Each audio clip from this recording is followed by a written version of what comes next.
ಸುಮಣ ಈ ಕಡೆ ನೋಡಿ ಸುಮಣ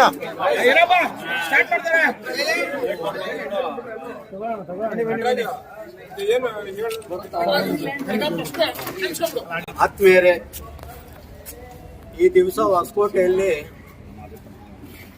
ಮಾದಿಗ ಸಮುದಾಯದ ಮುಖಂಡರು ಮತ್ತು ಸಮಾಜದ ಹಿತೈಷಿಗಳೆಲ್ಲ ಸೇರಿ ಒಂದು ಸಭೆ ಕರೆದಿದ್ದಾರೆ. ಅದರ ಉದ್ದೇಶ ಏನಪ್ಪ ಅಂದರೆ, ಇದೇ ಜಾಗದಲ್ಲಿ ಹೋದ ವಾರ ಪಿ ಮುನ್ರಾಜು ಕಣ್ಣೂರಹಳ್ಳಿ ವಲಯ ಸಮಾಜದ ಮುಖಂಡರು ಅವ್ರು ಏನು ಮಾತಾಡಿದ್ದಾರಪ್ಪ ಅಂದರೆ, ವರ್ಗೀಕರಣ ವಿಚಾರವಾಗಿ ಮಾತಾಡಿದ್ರೆ ನಾವೇನು ಕೂಡ ಮಾತಾಡ್ತಿರ್ಲಿಲ್ಲ. ಆದರೆ ಒಂದು ಮಾದಿಗ ಜಾತಿನ ಏಳಿಸಿ ಮಾತಾಡಿದ್ದಾರಲ್ಲ, ಅದಕ್ಕೆ ನಾವು ಉತ್ತರ ಕೊಡ್ಬೇಕಲ್ವಾ? ಉತ್ತರ ಕೊಡ್ಲಿಲ್ಲ ಅಂದ್ರೆ ಏನು ಹೇಳ್ತಾರೆ? ಆದರೆ ವರ್ಗೀಕರಣ ಅಂಬೇಡ್ಕರ್ ಅವರ ಮೀಸಲಾತಿ ಭಿಕ್ಷೆ, ಮುನ್ರಾಜ್ ಆಗಲಿ ಇನ್ನೊಬ್ಬರ ಮನೆ ಆಸ್ತಿ ಹಂಚ್ತಾ ಇಲ್ಲ. ಇದು ಸುಮಾರು 50 ವರ್ಷಗಳ ಕಾಲ ಒಂದು ಸಮಾಜ ಕಾತಿದೆ. ಏನು ಕಾತಿದೆ? ನಮ್ಮ ಅಣ್ಣ ತಮ್ಮದಿರು ಯಾವತ್ತನ ಹಂಚ್ಕೊಂಡ್ ತಿನ್ನಕ್ ಪ್ರಯತ್ನ ಪಡ್ಬೋದು ಅಂತ ಕಾಯ್ತಾ ಇದ್ರು. ಇವ್ರಿಗೆ ಹಂಚ್ಕೊಂಡ್ ತಿನ್ನೋದು ಇವ್ರ ಮನಸ್ಸಲ್ಲಿಲ್ಲ. ಇವ್ರು ಏನಿದ್ರೇನು ಕೂಡ ಬಾಚ್ಕೊಂಡ್ ತಿನ್ಬೇಕಾದ್ರೆ ಹೊಟ್ಟೆ ಸೂರಲ್ಲಿರೋರು ಕೇಳೋದು ಬೇಡವಾ ಸ್ವಾಮಿ? ನಮಗೂ ಕೂಡ ಜನಸಂಖ್ಯೆ ಇಷ್ಟಿದೆ, ನಮ್ಮ ಭಾಗ ನಮಗೆ ಕೊಡಿ ಅನ್ನೋದ್ರಲ್ಲಿ ಏನ್ ತಪ್ಪಿದೆ? ಇವ್ರ ಮನೇಲಿ 4 ಜನ ಅಣ್ಣ ತಮ್ಮದಿರು ಇರ್ತಾರಪ್ಪ, ಮಕ್ಳು ಇರ್ತಾರೆ. ಒಬ್ಬ ಮಗನ್ಗೆ ಜಾಸ್ತಿ ಆಗ್ದಂಗೆ ಇನ್ನೊಬ್ಬನ ಮಗನ್ಗೂ ಅವನ ಎಷ್ಟಿಂದ ಸಾಕ್ಬೇಕಾ ಬೇಡವಾ? ಇಲ್ಲ, ನನ್ನ ಮಗನಿಗೆ ಒಬ್ಬನಿಗೆ ಜಾಸ್ತಿ ಆಗ್ತೀನಿ, ಇನ್ನೊಬ್ಬನಿಗೆ ಕಡಿಮೆ ಆಗ್ತೀನಿ ಅನ್ನೋದಾದ್ರೆ ಯಾವತ್ತೂ ಕೂಡ ಇವರು ಅರ್ಥ ಮಾಡ್ಕೊಬೇಕು. ಮನ್ಸನ್ ನೋಡಿ ಊಟ ಕೊಡಬೇಕು, ಜನಸಂಖ್ಯೆ ನೋಡಿ ಭಾಗ ಮಾಡಬೇಕು. ಅದು ಬಿಟ್ರೆ ವೈಜ್ಞಾನಿಕವಾಗಿಲ್ಲ ಅಂತ ಇವ್ರು ಹೇಳ್ತಾರಲ್ಲ, ಏನು ವೈಜ್ಞಾನಿಕ ಅಂದ್ರೆ ಯಾವುದು? ಇಲ್ಲಿ ತನಕ ಯಾವ ವರದಿಗಳು ವೈಜ್ಞಾನಿಕವಾಗಿ ಆಗಿದ್ದಾರೆ ನಮ್ಮ ಮುಂದೆ ಬರಲಿ, ಚರ್ಚೆ ಮಾಡೋಣ. ಅದು ಬಿಟ್ಟು ಮುಕ್ತ ಜನಗಳಿಗೆ ಚಾಕು ಚೂರಿ ಬಾಕು ಕೊಟ್ಟು ಬೀದಿನಲ್ಲಿ ಕಾಳಗ ಮಾಡ್ತೀರಂತ ಹೇಳ್ತೀರಲ್ಲ ನೀವು. ಯಾವ ಅಂಬೇಡ್ಕರ್ ವಾದಿಗಳು? ನಾವು ಕೇಳಬಹುದಾ? ಅಂಬೇಡ್ಕರ್ ನಿಮ್ಗಾಗೇನ ಇರೋದು? ಒಂದೇ ಪಂಗಡಕ ಅಂಬೇಡ್ಕರ್ ಇರೋದು? ಇಡೀ ಜಗತ್ ಅಂಬೇಡ್ಕರ್ ಇವತ್ತು ಎಲ್ಲ ದೇಶಗಳಲ್ಲಿ ಅವರು ಪ್ರತಿಮೆ ಇಡ್ತಾ ಇದ್ದಾರೆ. ಅಂತ ಇದರಲ್ಲಿ ನೀವಿದು ಸಂಕುಚಿತ ಮನೋಭಾವದಿಂದ ನಿಮ್ಮ ಪ್ರತಿಷ್ಠೆಗಾಗಿ ಇನ್ನೊಂದು ಜಾತಿನ ಯಾರೂ ಕೂಡ ಏಳಿಸಂಗಿಲ್ಲ. ಅವ್ರು ಏನಿದ್ರೇನು ಕೂಡ ನಾನಿವತ್ತು ಬಂದ ಉದ್ದೇಶ ಏನಂದ್ರೆ, ಪಿ ಮುನ್ರಾಜ್ಗೆ ಸರಿಯಾಗಿ ಪಾಠ ಕಲಿಸ್ಬೇಕು. ನಾನು ಯಾವತ್ತೂ ಕೂಡ ಕಾನೂನು ಚೌಕಟ್ಟಲ್ಲಿ ಹೋರಾಟ ಮಾಡೋನು, ಬಾಯಿ ಮಾತಿನಿಂದ ಹೋರಾಟ ಮಾಡೋನಲ್ಲ. ಮುನ್ರಾಜ್ ಆದಷ್ಟು ಬೇಗ ಇದು ತಪ್ಪುಗಳು ಆಗದಂತೆ ನನ್ನ ತಪ್ಪಾಗಿದೆ, ಏನೋ ಹೆಚ್ಚು ಕಡಿಮೆ ಆಗಿ ಆವೇಶದಿಂದ ಈ ಮಾತಾಡಿದ್ದೀನಿ, ವಾಪಸ್ ತಕಂತೀನಿ ಅಂತ 1 ವಾರ ಇವತ್ತು ಕೂಡ ಗಡುವು ಕೊಡ್ತಾ ಇದ್ದೀವಿ. ಅದು ಮೀರಿ ಪ್ರತಿಷ್ಠೆಯನ್ನ ಮುನ್ರಾಜ್ ಮಾಡೋದಾದ್ರೆ ಇಡೀ ಕರ್ನಾಟಕ ಹೋಗಿ FIR ಹಾಕ್ತೀವಿ, ಅಲ್ದಾಡ್ಬೇಕು. ಅವತ್ತು ಗೊತ್ತಾಗ್ತದೆ ಮುನ್ರಾಜು ಆವೇಶದ ಮಾತೇನು. ನನ್ನ ಹೆಸರು ವೆಂಕಟಸ್ವಾಮಿ ಗಂಗನಬೀಡು ಅಂತ. ಹೊಸಕೋಟೆ ತಾಲೂಕಲ್ಲಿ 40 ವರ್ಷದ ಹಿಂದೆ ಯಾರೂ ಕೂಡ ಬರೆದಿದ್ದಾಗೆ DSS ಕಟ್ಟಾಗಿ ಪ್ರಾರಂಭ ಮಾಡಿದವರು ನಾವು, ಹಾರ್ಮೋನಿಯಪ್ಪ. ನಂತರ ಎಲ್ಲರೂ ಕೂಡ ಬಂದಿದ್ದಾರೆ. ಮುನ್ರಾಜು ಅಂತ ಮಾಜಿ ಸಂಚಾಲಕರು, ದಲಿತ ಸಂಘ ಸಮಿತಿ ಹೊಸಕೋಟೆ ತಾಲೂಕು, ಮತ್ತು ಈಗ KDP ಸದಸ್ಯರು, ಜಿಲ್ಲಾ KDP ಸದಸ್ಯರು. ನಮಗೆ ಈ ಒಂದು ಸಭೆ ಸೇರ್ತಕ್ಕಂಥ ಉದ್ದೇಶಗಳು ಈಗಾಗಲೇ ಎಲ್ಲರಿಗೂ ತಿಳಿದಿದೆ. ಕಾರಣ ಅಂತ ಹೇಳಿದ್ರೆ, ಒಬ್ಬ ಅವಿವೇಕಿ ಆಡಿದಂಥ ಮಾತುಗಳಿಗೆ ಇಡೀ ಜನಾಂಗ ಹುಚ್ಚಂತಿದೆ. ಇಡೀ ಸ್ಟೇಟ್ನಲ್ಲೇ ನಮಗೆ ಫೋನ್ ಮಾಡ್ತಾ ಇದ್ದಾರೆ, ಏನಪ್ಪ ಇಂಥ ಜನರನ್ನ ಬೆಳೆಸಿದ್ದಾರಲ್ಲ ಹೊಸಕೋಟೆ ತಾಲೂಕಿನಲ್ಲಿ ಅಂತ. ಈ ಅವಿವೇಕಿಗೆ ಏನಾದರೂ ಒಂದು ನಾವು ಜವಾಬು ಹೇಳಲೇಬೇಕು ಅನ್ನೋ ಉದ್ದೇಶದಿಂದ ಇವತ್ತು ಸಭೆ ಸೇರಿದ್ದೀವಿ.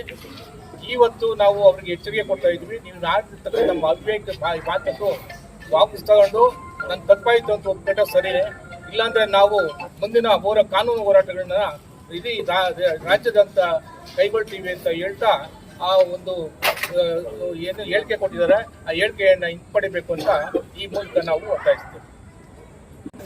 ನನ್ನ ಹೆಸರು ವಿಜಯಕುಮಾರ್ ಅಂತ ಹೇಳ್ಬಿಟ್ಟು ಮಾಜಿ ಸ್ಥಾಯಿ ಸಂಸ್ಥೆ ಅಧ್ಯಕ್ಷರು ಹಾಗೂ ಹಾಲಿ ಜಿಲ್ಲಾ ಅಟ್ರಾಸಿಟಿ ಕಮಿಟಿ ಮೆಂಬರ್ ಆಗಿದ್ದೀನಿ. ಇಲ್ಲಿ ನಾವೇನು ಕರ್ನಾಟಕ ಮಾದಾರ ಮಹಾಸಭಾದಿಂದ ಇವತ್ತು ಸೇರೋದಕ್ಕೆ ಕಾರಣ ಏನಂದ್ರೆ, ಈಗಾಗಲೇ ನಮ್ಮ ಎಂ ಸಾಮಣ್ಣವರು ಮತ್ತು ಡಿ ಎಂ ಮುನ್ರಾಜ್ ಅವರು ಹೇಳಿದಾಗೆ ಕಣ್ಣೂರಳ್ಳಿ ಬಿ ಮುನ್ರಾಜ್ ಅವರು ಏನು 24ನೇ ತಾರೀಕು 23ನೇ ತಾರೀಕು 24ನೇ ತಾರೀಕು ಒಂದು ಸ್ಟೇಟ್ಮೆಂಟ್ ಕೊಟ್ಟಿದ್ದಾರೆ. ಅದರಲ್ಲಿ ಮಾದಿಗರಾದ ನಮ್ಮನ್ನ ತುಂಬಾ ಕೀಳ್ಮಟ್ಟವಾಗಿ ನಾವು ತಿಕ್ಕಾತುಳಿಯವರು ಹಂಗೆ ಅಂತ ಹೇಳ್ಬಿಟ್ಟು ಕೆಟ್ಟದಾಗ ಮಾತಾಡಿದ್ದಾರೆ. ನಾವು ಹೊಸಕೋಟೆ ತಾಲೂಕಿನಲ್ಲಿ ಇದುವರೆಗೂ ವಲೀರಾಗ್ಬೋದು ಮಾದಿಗರಾಗ್ಬೋದು ಒಟ್ಟಾಗಿ ನಾವು ಜೀವನ ಮಾಡ್ಕೊಂಡು ಬಂದಂಥದ್ದು, ಒಟ್ಟಾಗಿ ಹೋರಾಟಗಳು ಮಾಡ್ಕೊಂಡು ಬಂದಂಥದ್ದು. ನಾವು ಯಾವತ್ತೂ ಸಹ ನಾವು ಬೇರೆ ಬೇರೆ ಅಂತ ನಾವು ಅಂದ್ಕೊಂಡೇ ಇರಲಿಲ್ಲ. ಹಂಗಿದ್ದಿದ್ರೆ ನಾವು ಹೊಸಕೋಟೆ ತಾಲೂಕಲ್ಲಿ ಏನು ಬಚ್ಚೇಗೌಡರು ಮಿನಿಸ್ಟರ್ ಆಗಿದ್ದಾಗ ಏನು ತಾಲೂಕು ಕಚೇರಿ ಆವರಣದಲ್ಲಿ ಡಾಕ್ಟರ್ ಬಾಬಾ ಸಾಹೇಬ್ ಅಂಬೇಡ್ಕರ್ ಅವರ ಸ್ಟ್ಯಾಚ್ಯೂ ಆಗಲೇಬೇಕಂತ ಪಟ್ಟಿಡಿದು ಅದನ್ನ ಸರ್ಕಾರದ ಮಧ್ಯದಿಂದ ನಗರಸಭೆಯಲ್ಲಿ 24 ಲಕ್ಷ ರೂಪಾಯಿನ ಮಂಜೂರು ಮಾಡಿಸಿ ಏನು ತಾಲೂಕು ಕಚೇರಿ ಆವರಣದಲ್ಲಿ ಅಂಬೇಡ್ಕರ್ ಸ್ಟ್ಯಾಚ್ಯೂ ಮಾಡಿದಂತದ್ದು ನಾವು. ಮತ್ತು ಅಂಬೇಡ್ಕರ್ ಭವನ ಬೇಕಂದಾಗ ಏನು ಇವಾಗ ಈಗ ಅಂಬೇಡ್ಕರ್ ಭವನ ಜಾಗ ತಾಲೂಕ್ ಪಂಚಾಯತ್ ಇದ್ದಂಥದ್ದು, ಅಲ್ಲಿ ಅಂಬೇಡ್ಕರ್ ಭವನ ಆಗ್ಬೇಕು ಅಂತ ಹೇಳ್ಬಿಟ್ಟು ಬಚ್ಚೇಗೌಡರು ಸಚಿವರಾಗಿದ್ದಾಗ ನಾವೆಲ್ಲ ಸೇರಿ ಸುಬ್ರಾಜ್ ಅವರು ನಾವೆಲ್ಲ ಸೇರಿ ಆ ಜಾಗವನ್ನ ಮಂಜೂರು ಮಾಡಿಸಿದಂಥದ್ದು. ನಮ್ಗೆ ಹಂಗಿದ್ದಿದ್ರೆ ವಲೀರು ಬೇರೆ ಮಾದಿಗರು ಬೇರೆ ಅಂತಿದ್ರೆ ನಾವು ಜಗಜೀವನ್ ಸ್ಟ್ಯಾಚ್ಯೂನ ಅವತ್ತೇ ನಿಲ್ಲಿಸ್ತಾ ಇದ್ವಿ. ನಾವು ಯಾಕೆ ಅಂಬೇಡ್ಕರ್ ಬಗ್ಗೆ ನಾವು ಪಟ್ಟಿ ಹಿಡಿತಾ ಇದ್ವಿ? ಯಾಕಂದ್ರೆ ನಮ್ಗೆ ಅಂಬೇಡ್ಕರ್ ಎಷ್ಟು ಮುಖ್ಯನೋ ಜಗಜೀವನ್ ರಾಮ್ ಅಷ್ಟೇ ಮುಖ್ಯ. ಯಾವತ್ತು ನಮ್ಗೆ ಇವರಿಬ್ಬರನ್ನ ಬೇರೆ ಬೇರೆ ಅಂದ್ಕೊಂಡೇ ಇರಲಿಲ್ಲ. ತಾಲೂಕ್ ಮಟ್ಟದಲ್ಲಿ ನಾವು ಯಾವತ್ತೂ ಸಹ ಏನು 1989ರಿಂದ ಪ್ರಾರಂಭ ಮಾಡಿದಂತ ಅಂಬೇಡ್ಕರ್ ಜಯಂತಿ ಜಗಜೀವನ್ ರಾಮ್ ಜಯಂತಿಯನ್ನ ಇದುವರೆಗೂ ಒಟ್ಟಿಗೆ ಆ ಇಬ್ರು ಮಹಾನ್ ಭಾವರ ಜಯಂತಿಗಳನ್ನ ತಾಲೂಕು ಆಡಳಿತದ ಒಂದು ಬೆಂಬಲದಿಂದ ತಾಲೂಕು ಆಡಳಿತದ ಜೊತೆ ಸೇರ್ಕೊಂಡು ಒಟ್ಟಿಗೆ ಮಾಡ್ಕೊಂಡ್ ಬಂದಂತದ್ದು ನಾವು ಅಂಬೇಡ್ಕರ್ ಜಯಂತಿ ಮತ್ತು ಜಗಜೀವನ್ ರಾಮ್ ಜಯಂತಿನ. ಅಂತ ಮಹಾನ್ ಭಾವರ ಜಯಂತಿನ ಕಳೆದ ಸಾರಿ ಏನು ಮಿಸ್ಗೈಡ್ ಮಾಡಿ ಬೇರೆ ಬೇರೆ ಮಾಡೋದಕ್ಕೆ ನೀವು ಪ್ರಯತ್ನ ಪಟ್ಟು ನಮ್ಮನ್ನ ದಾರಿ ತಪ್ಪಿಸ್ತಿರಲ್ಲ. ಆದ್ರೆ ಈಗ ಇನ್ನ ಮುಂದುವರೆದು ಅಂಬೇಡ್ಕರ್ ಜಯಂತಿಗೆ ಬೇರೆ ಇನ್ವಿಟೇಷನ್, ಜಗಜೀವನ್ ರಾಮ್ ಜಯಂತಿಗೆ ಬೇರೆ ಇನ್ವಿಟೇಷನ್. ಇದನ್ನ ಏನು ನಾವು ಕರ್ನಾಟಕ ಮಾದಾರ ಮಹಾಸಭಾ ಖಂಡಿಸ್ತೀವಿ. ನಾವು ಖಂಡಿಸಿ ಮಾಡಂಗ ತಾಲೂಕು ಆಡಳಿತಕ್ಕೆ ನಾವು ಮನವಿ ಮಾಡ್ಕೊಳ್ತಾ ಇದ್ದೀವಿ. ಏನಂದ್ರೆ ಮಾಡಂಗಿದ್ರೆ ಎರಡೂ ಜಯಂತಿಗಳನ್ನ ಒಟ್ಟಿಗೆ ಮಾಡ್ರಿ. ಇಲ್ಲ ಅಂದ್ರೆ ನೀವು ಏನು ಜಗಜೀವನ್ ರಾಮ್ ಜಯಂತಿನ ಇಂಡೋರ್ ಅಲ್ಲಿ ಮಾಡ್ತೀರಿ, ಅದೇ ರೀತಿ ಅಂಬೇಡ್ಕರ್ ಅವ್ರ ಜಯಂತಿನ ಇಂಡೋರ್ ಅಲ್ಲಿ ಮಾಡ್ರಿ. ಯಾರು ಸಂಘಟನೆಗಳವ್ರು ಯಾರೇನು ಮಾಡ್ಬೇಕಂತಿದ್ದೀರೋ ಎಲ್ಲ ಹೊರಗಡೆ ಕಾಂಪೌಂಡ್ ಹೊರಗಡೆ ನೀವು ಯಾವತ್ತನ್ನ ಡೇಟ್ ಫಿಕ್ಸ್ ಮಾಡ್ಕೊಳ್ರಿ.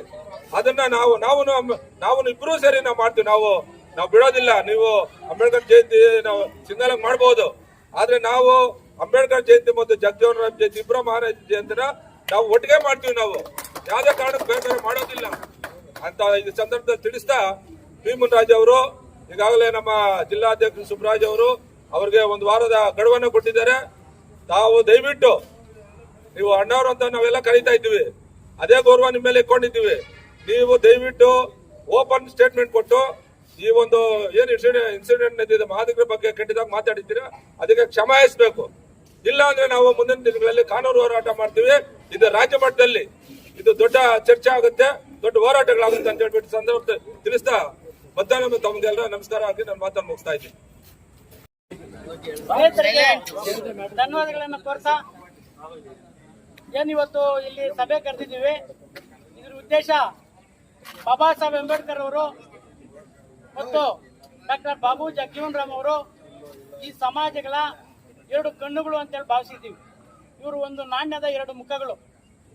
ಏನು ಇವತ್ತು ನಮ್ಮ ಹೊಸಕೋಟೆ ತಾಲೂಕಿನಲ್ಲಿ ನಾವು ಯಾವುದೇ ಒಂದು ಸಮಾಜದ ವಿರುದ್ಧ ನಾವು ಯಾವತ್ತೂ ಹೋರಾಟ ಮಾಡಿಲ್ಲ. ಯಾವುದೇ ಒಂದು ನಾವು ಕೇಳ್ತಾ ಇರೋದು ಸರ್ಕಾರದಲ್ಲಿ ಒಳ ಮೀಸಲಾತಿ, ನಮ್ಮ ಸಮಾಜದ ಜನಸಂಖ್ಯೆಗೆ ಅನುಗುಣವಾಗಿ ನಮಗೆ ನ್ಯಾಯ ಕೊಡ್ರಿ. ಕೋರ್ಟ್ ಆರ್ಡರ್ ಇದೆ, ಆಮೇಲೆ ಎಲ್ಲ ನ್ಯಾಯಾಧೀಶರು ನಮಗೆ ದತ್ತಾಂಶಗಳ ಮುಖಾಂತರ ವರದಿಗಳು ಕೊಟ್ಟಿದ್ದಾರೆ.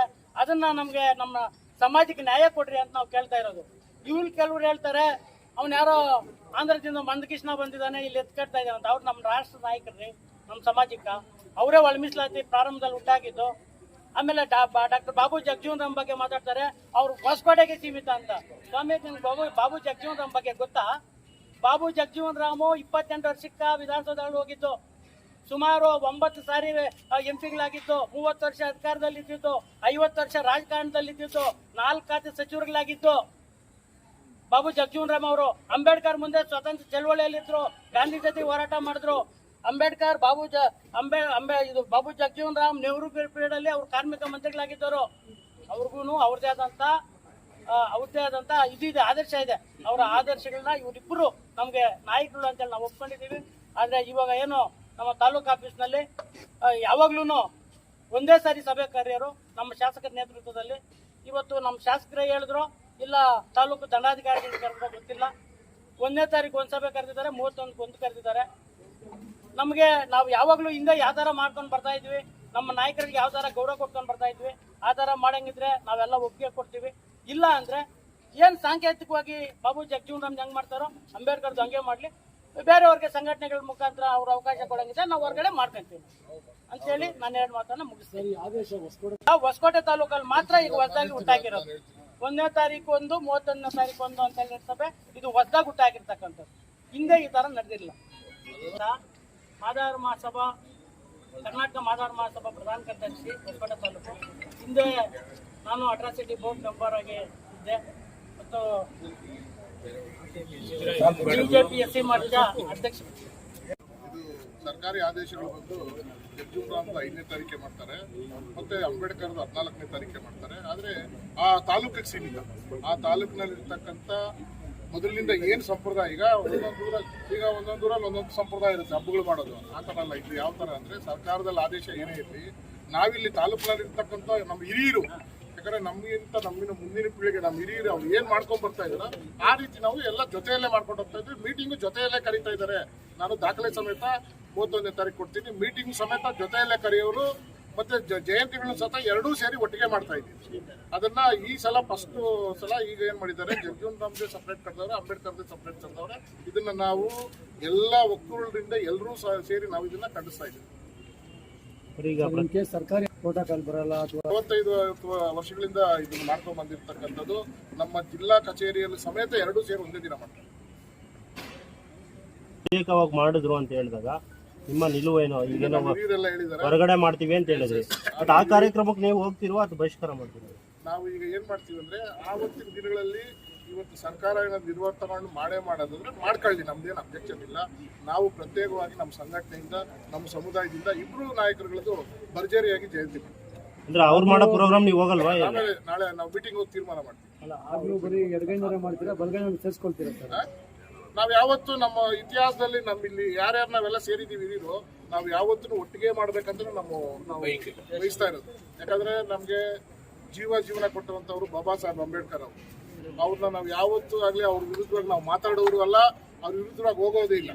ಯಾಕಂದ್ರೆ ಅವರೇ ನಮ್ಗೆ ದೇವ್ರು ಹೇಳ್ಬೇಕಾದ್ರೆ ಬಾಬಾ ಸಾಹೇಬ್ ಅಂಬೇಡ್ಕರ್ ಅವರೇ. ಆದ್ರೆ ಅದನ್ನ ಸ್ವಲ್ಪ ಕಿಡಿಗೇಡಿಗಳು ಅದನ್ನ ದಿಕ್ತಪ್ಪ ಕೆಲಸ ಮಾಡ್ತಾ ಇದ್ರೆ ಅದು ಯಾವುದೇ ಕಾರಣಕ್ಕೂ ಆಗ್ಬಾರ್ದು.